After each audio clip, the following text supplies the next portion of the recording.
Hi, this is the lock nest. Today I don't have one lock, but I have several locks to show you. In fact, I will talk you about Muel locks.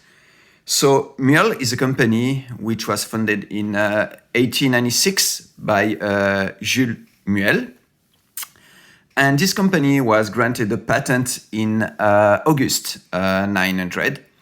And this is a patent which is really interesting because this was a new lever system lock with a high security feature for the time, which is still used today for high security locks. So,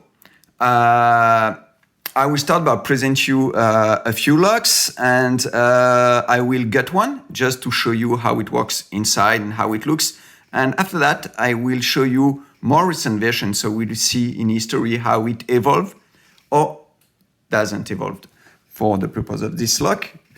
So the oldest lock I have, I think, is this one. So you can see here the patent number 303376. This is the patent which was granted in 1900. So this patent was granted for 15 years. So I strongly believe that this is a very old lock, probably which was released before the First World War.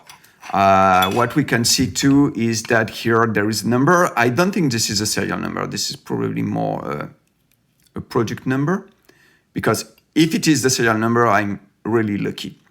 It's really an early one. So here it says it's déposé, which means in English registered. So this is the GM registered trademark. So everywhere for GM locks, you usually see written on it incrochable guarantee. So this means unpickable guarantee. So the key which comes with this lock is this one. So as you can see, this is a very special key because they have some grooves like that. And this groove will interact with levers and move them up or down. And this will align a groove in where the system will fit. So I will show you another one. So this one I think is still the patent number written on it, but it's not as much high quality. This is not brass. This is more like rough looking. Even if we can see that this is the surface has been worked to have a nice machining finish. So how it works, the two works exactly the same, and you can see the shape of the key is the same. So you take your key, you put it inside. So when you are like that, you have aligned all the levers, and then you push and you can turn. So this is the same thing for this one.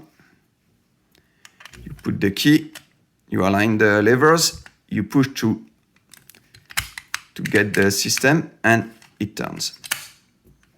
So we'll disassemble this one to see how it works inside.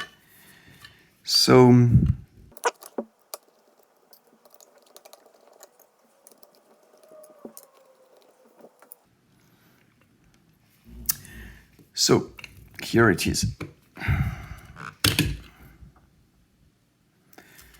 So the interior is kind of standard. Here you have this part.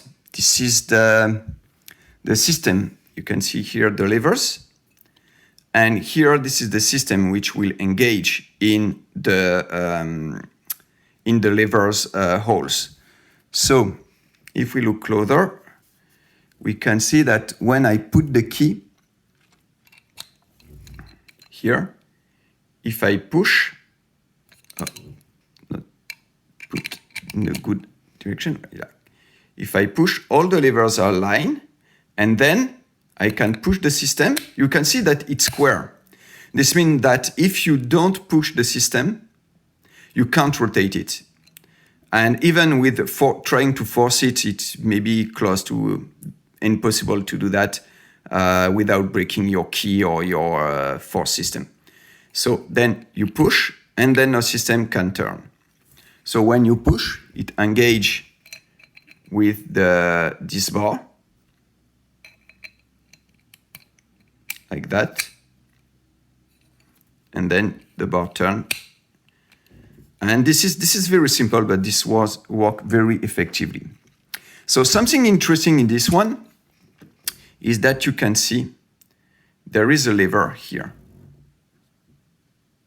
I will zoom. There is a lever here, which is not made of brass. It's made of steel. And why it's made of steel? Because it's not like other levers. In fact, this lever interacts with the hole on the other side of the key, and which is on the key, not at the top of the key. Here, I show you a picture where you can see this system on one of the patents they made. So this is a patent which is from 1940. So this new patent integrates this kind of, it's not an interactive element, but the idea is a little bit the same.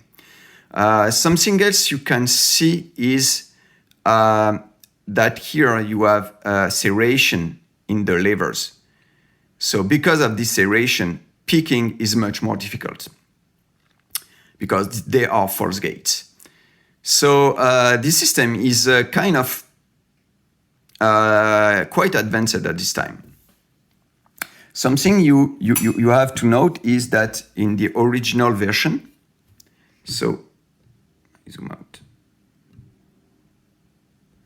In the original version, the key from the beginning of the century doesn't have the other elements which interact at the top of the key. So it's on this element, you see the steel lever will goes and it will be controlled by this one. So this one, the brass lock is really older than the steel lock.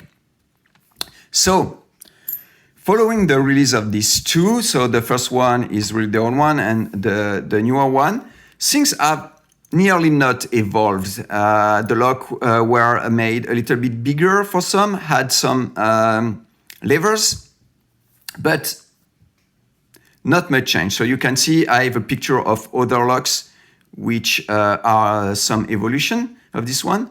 There is this one which is a small one. And after they made a bigger one like this one. And the keys have evolved too. You see in the first one, they had circular heads. And in this one, it started to be more oval. And then they moved to this kind of shape, which was more modern, but the locking system was more or less the same. And then Muel stopped manufacturing this kind of locks. They definitively stopped in 2012 because now they sell only, I may say, a normal DeepL locking system. We can find more or less the same everywhere. They even sell some Vachette radial NT locks. So, but nothing is lost because, in fact, there is another company. You probably know, because I made a video about it a few times ago, which is Picard. Picard sells two locks since several years, which were well known. One of it is the Picard Vigie I made a video of, and you have the link in the description. And the other one is the Picard Vac series. And the Picard Vac series is nothing less than the same. You see the key are the same, nearly the same. It's the same kind of lock.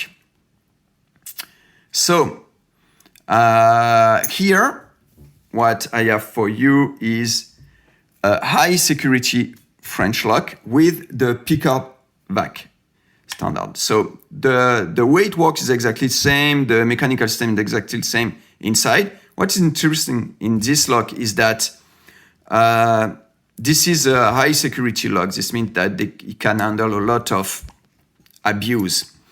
So this lock, in fact, is made to interact with two poles here. This is a lock which is called OEBA. In fact, up and down. This was invented by Muel in 1904.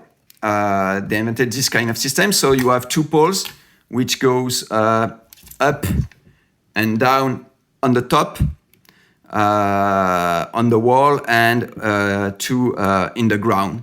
So the poles will prevent the door from opening. So even if you try to force the door, it will be really hard to open. So as I said, this system has been invented by Muel in 1904. Sometimes you have more poles too, but anyway.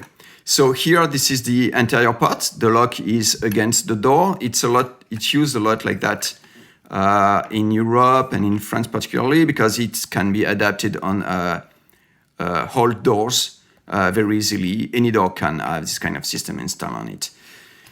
So for the exterior part, what is interesting is that this is a standard locking system, but you can see here you have a hardened steel part which go through the door, but it doesn't go out of the door, so you can grab it and break it.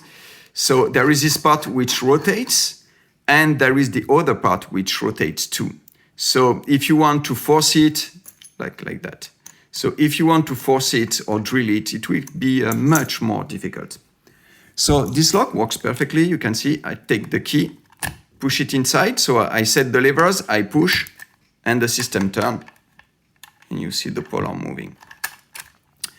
So this system has been updated after that to go with the new mobile system.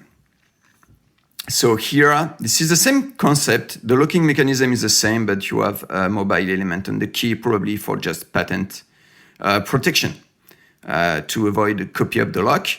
So here we have an example. So you can see here you have much more levers than for the oldest one, like this one. But the system is the same, and you still have the element which interact here, which is made of steel. So if I put the key,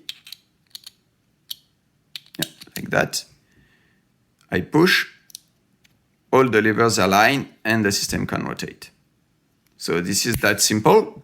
And for the protection system I showed you before, this is presented like that for the external barrel. So you have this one, and here, fixed over the steel barrel here, you have this rotating element. And you can see that it can rotate without rotating the lock inside. So this is all I have for you today. If you like the video, you can subscribe to my YouTube channel or to Facebook. If you are interested in this kind of lock, I have some on my eBay store from time to time. So you can take a look at it. And see you next time. Bye.